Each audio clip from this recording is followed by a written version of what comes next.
Welcome back to Ed Hunt's. Pretty icy out here, but you know what? That ain't gonna stop the hunt.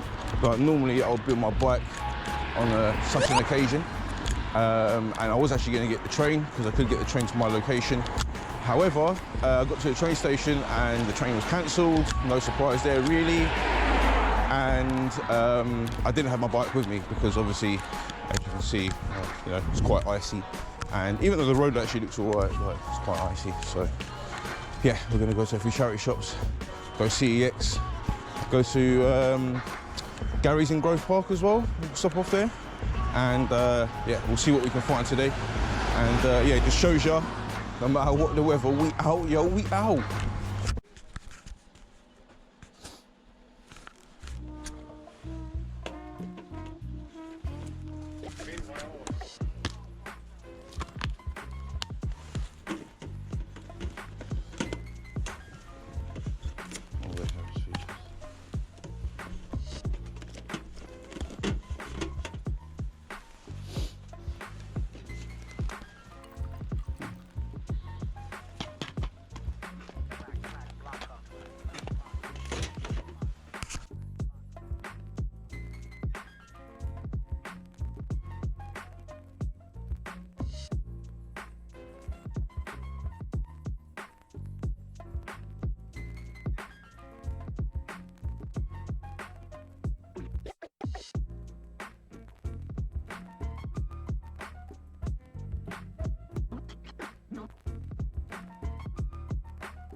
think I started to look some of them games up.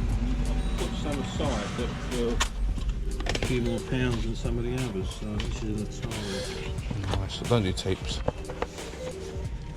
No, you don't. Nah. It's completely different. I do have one Commodore 64 game at home. I've got Turtles.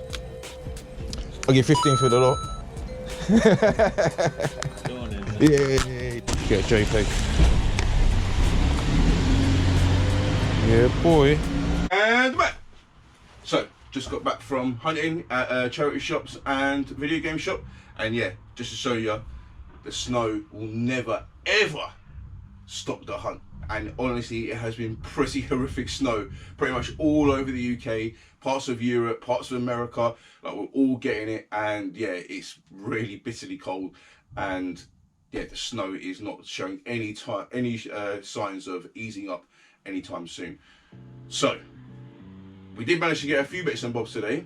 However, it's not the best set of pickups I'm going to show you, but you know, I'll show you what I've got. And yeah, so we've got, so first we've got Lego Indiana Jones and Kung Fu Panda double set on the Xbox 360. Now this was £1. It's trades in for 3 or 4. They had it like sellotape down in the charity shop, and I understand why they do that, because obviously they don't want to get their games nicked and stuff. Look, both discs in there. But at the same time, if you want to check a disc, and you know what I mean, why don't you just leave the discs behind? Do you know what I mean, behind the counter, and then they can just give them to you, and then they can check it. You know, make sure the disc isn't scratched. But yeah, it's all there, and only £1 trades in for £3, so not too bad. So that was the only game I got from the charity shops, literally the only one. So all the rest of the games, apart from one, I got from local video game shops. So I'll go through that now. So the first game I got was Phineas and Ferb Across the Second Dimension.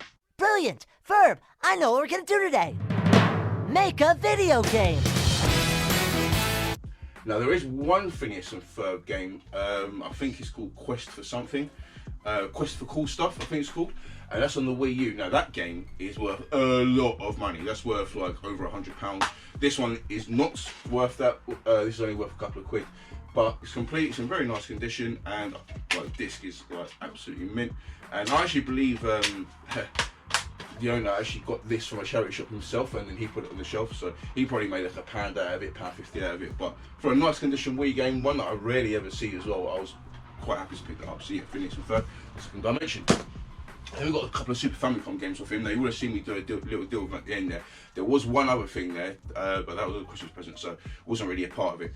So the first game I got was Golden Fighter on the Super Famicom.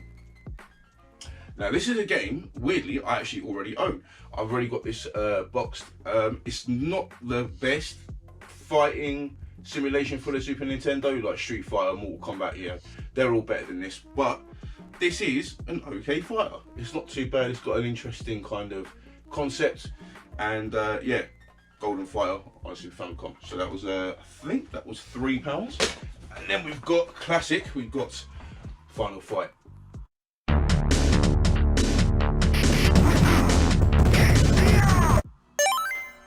So Final Fight, obviously platform beat 'em up. This one was a little bit. A lot of people kind of, you know, were disappointed with this because this is only a 1-player, and obviously you've got Streets of Rage, which is 2-player. But you know, this is a very, very good platform beat 'em up, probably one of my favourites. But I do actually prefer that one down there, Final Fight 1 on the Game Boy Advance. But yeah, Final Fight on the Super Famicom. Now I've got one more game to show you guys. Now this is a part of a collection I've been trying to build up for quite a while now. It's very hard to find these games in good condition, but we did find one, and that is NES Game Boy Advance Classics Ice Climber. 1人でも2人でも楽しめるファミリーコンピュータバルーンファイトアイスクライマー Now this is a great game. I was actually playing this on the Nintendo Switch online with Charles the other day, and yeah, it's actually a really, really fun game. And yeah, we've got it here. It is all complete. It's in very, very nice condition. The poster's in there, the manual's in there. Let me just show you that as well. Bending it up. Manual's in there. Now this cost me total $27.50, including postage. Got this from eBay, so I thought it was actually a fantastic deal. A lot of the time, this in this condition can go up to £50. I know it does have a little nick, below the Nintendo sign, but that's such a minor that I don't even mind. Do you know what I mean? So yeah, Ice Climber or the Game Boy Advance. So that's it for the pickups. Obviously wasn't like the greatest hunt ever, you know, managed to find a few bits and bobs. There was other stuff in the charity shops, but unfortunately they just weren't worth very much. And obviously we had a look in game as well, and that was crap too. So yeah, hopefully there's going to be some more hunts coming up for you before the end of the year. We're going to have a really cool room tour coming up with a few different bits and bobs that I've added over the year, coming out at the start of next month. And yeah, got a lot of stuff coming out, going to be going abroad as well next year, so there's going to be lots of content coming out. So make sure you hit that like button, consider subscribing. I'll see you in the next one.